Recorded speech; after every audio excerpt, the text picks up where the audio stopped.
안녕하십니까? 2024년 3월 12일 화요일 인도네시아 헤드라인 시작합니다. 첫 번째 소식입니다. 인도네시아 대선에서 당선이 거의 확정된 프라보워 수비안토 국방부 장관이 한국과 공동으로 진행 중인 KF-21 사업에 대해 원만한 해결을 기대한다고 전했습니다. 지난 6일 주 인도네시아 대한민국 대사관에 따르면 이상덕 대사는 이날 프라보워 장관을 예방한 자리에서 지난달 대선을 성공적으로 마친 것을 축하하며 새 정부 출범 이후에도 양국 관계가 더욱 발전할 수 있도록 각별한 관심을 가져달라고 요청했습니다. 또한 KF-21 공동개발과 잠수함 사업 등 현안이 성공적으로 마무리될 수 있도록 리더십을 발휘해달라고 요청하였습니다. 프라보워 장관은 이에 대해 KF-21과 같은 당면한 사안의 원만한 해결을 기대한다며 미래 양국 국방협력의 토대가 되는 인적교류 확대에도 관심을 갖고 있다고 대답하였습니다.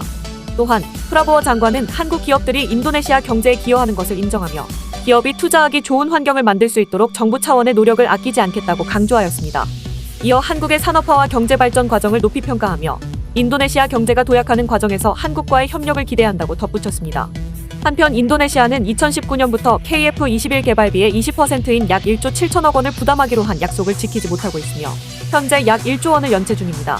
또한 2019년 4월 대우조선해양과 잠수함 세척 건조 계약을 체결했지만 아직 계약금도 내지 않아 계약이 미발효 상태에 있습니다.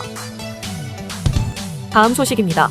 차기 대통령으로 유력한 프라보워 국방부 장관이 국가 재정 정책의 확장을 시사했습니다. 프라보워는 현 GDP 대비 국가 예산 적자 한도인 3%가 글로벌 기준에서도 낮은 수준이라며 이를 높일 필요가 있다고 주장했습니다. 참고로 프라보워는 이번 대선 공약에서 누산타라 신수도 건설 지속, 국방비 증가, 공무원 급여 인상 등을 약속했으며 특히 가장 논란이 많았던 무료 학교 급식 및 영양 지원에 연간 약 400조 루피아가 필요하다고 밝혔습니다. 그러나 이런 정책들은 국가의 중기 재정 정책을 둘러싼 불확실성을 가중시킨다는 비판도 있습니다. 신용평가회사 피치와 무디스는 프라보워의 계획이 재정 자세를 확장적으로 만들고 정부 부채가 점진적으로 감소하는 전망에 위험을 가져올 수 있다고 지적했습니다.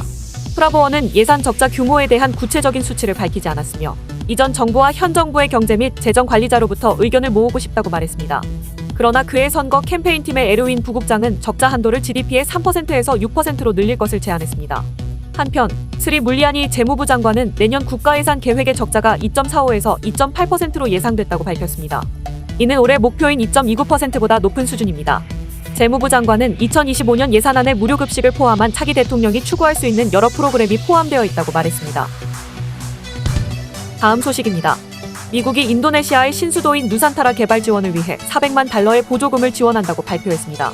해당 자금은 누산타라 수도 도시 당국에 제공되며 스마트시티 인프라를 설계 및 개발하는 데 활용될 예정입니다. 미국 무역개발청은 이를 통해 기술 요구 사항을 정의하고 필요한 자금 조달 투자를 유치할 계획입니다. 또한 미국 무역개발청은 자카르타에서 비즈니스 포럼을 개최해 미국 기업과 인도네시아 공무원 그리고 스마트시티 프로젝트에 관심이 있는 민간 부문을 연결하려고 합니다.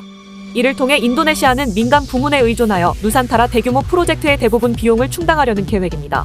한편 미국 무역개발청은 인도네시아와 말레이시아를 연결하는 송전선 프로젝트 준비에도 보조금을 제공했습니다. 이는 동남아시아 지역의 지역 전력 상호 연결성을 구축하는 것을 목표로 하는 아세안 전력망의 일환입니다. 다음 소식입니다. 글로벌 투자은행 골드만삭스가 배터리 금속 가격의 추가 하락을 예상했습니다. 이는 배터리 광물 채굴 업체들이 생산량을 조절하였음에도 불구하고 배터리 금속 가격의 약세장 흐름이 계속되고 있기 때문입니다. 골드만삭스는 배터리 금속인 니켈, 리튬, 코발트의 가격이 사이클 최고점 대비 각각 60%, 80%, 65% 하락했음을 지적하였고 이러한 약세장이 아직 끝나지 않을 것으로 전망했습니다. 특히 향후 12개월 동안 니켈, 리튬, 코발트 가격이 각각 15%, 25%, 12% 추가 하락할 것으로 예상하였습니다. 참고로 전기차 시장의 성장과 코로나19 팬데믹으로 인한 공급 부족으로 인해 배터리 금속 가격은 꾸준히 상승해왔습니다. 하지만 지난해 하반기에는 글로벌 전기차 시장의 침체와 함께 중국의 전기차 수요 감소로 가격이 급락하였습니다. 이러한 상황에 따라 배터리 광물 채굴 업체들도 생산량을 조정하고 있습니다. 호주 광산업체 BHP는 니켈 농축 장치 일부 가동을 중단하였고 코어리튬도 리튬 프로젝트 한 곳의 가동을 중단하였습니다. UBS의 전기차 배터리 연구 분석가인 팀 부시는 리튬과 니켈의 공급 균형이 길어지고 있어 전망이 어둡지만 이는 자동차 제조업체의 배터리 가격이 낮아져 일부 미국과 유럽 자동차 제조업체의 부담을 완화하는 데 도움이 될 것이라고 진단했습니다. 다음 소식입니다. 앞으로 인도네시아로 수출할 때 원산지 증명서를 종이 형태로 제출하지 않아도 됩니다. 지난 6일 관세청은 자카르타에서 열린 고광효 관세청장과 아스콜라니 인도네시아 관세 소비세 총국 총국장의 고위급 양자회의에서 원산지 증명서 전자교환 시스템 개통식을 개최했다고 밝혔습니다. 참고로 원산지 증명서는 자유무역 협정 등에 따른 특혜 관세를 받기 위해 원산지가 협정 당사국임을 증명하는 서류입니다. 양국이 이를 전자시스템으로 교환하는 체계를 갖추게 되면서 원산지 증명서를 종이로 제출하지 않아도 한국과 인도네시아 간의 포괄적 경제 동반자 협정에 따른 특혜 관세를 받을 수 있게 됐습니다. 관세청은 절차 간소화로 우리 수출입 기업의 물류 비용이 절감되고 통관 애로를 예방할 것으로 기대했습니다. 한편 양국은 이번 회의에서 마약 정보 공유, 인적 교류 등 양국 간 마약 밀수 단속 협력 수준도 높이기로 합의했습니다. 다음 소식입니다. 지난 8일 과학기술정보통신부는 인도네시아 통신정보부와 함께 방송통신기자재 적합성 평가에 대한 협력 의향서를 체결하였다고 밝혔습니다. 해당 협약은 발리에서 열린 한 인도네시아 상호인정협정 협상의 국장급 회의에서 이루어졌습니다. 참고로 해당 협약은 양국 간의 방송통신기자재 적합성 평가 상호인정협정 체결 의지를 확인하고 관련 기술 교육 및 전문가 교류 등을 추진하는 것을 목표로 하였습니다. 이를 통해 양국 간 ICT 파트너십이 더욱 강화되리라는 기대감이 있습니다. 국립전파연구원의 서성일 원장은 이번 협력 의향서 체결을 통해 인도네시아와의 ICT 분야 협력 활성화의 토대가 마련되었다고 강조하였습니다. 또한 이를 통해 국내 ICT 제조기업의 해외 수출 촉진과 무역기술 장벽 해소를 위해 다른 주요 국가들과의 적합성 평가 협력을 확대해 나갈 계획이라고 밝혔습니다. 다음 소식입니다. 신드롬급 흥행 속의 700만 관객 돌파를 목전에 두고 있는 영화 파묘가 인도네시아에서도 뜨거운 인기를 얻고 있습니다. 지난 7일 인도네시아 공식 배급사에 따르면 지난달 28일 개봉 이후 현재까지 총 60만 명의 관객을 동원하였습니다.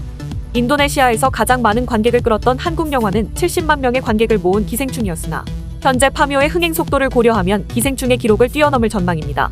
특히 인도네시아에서는 독립상영관이 많아 관객 집계가 느리게 이루어지는 특성이 있어 현재의 흥행 성적은 기대 이상의 성과로 해석됩니다.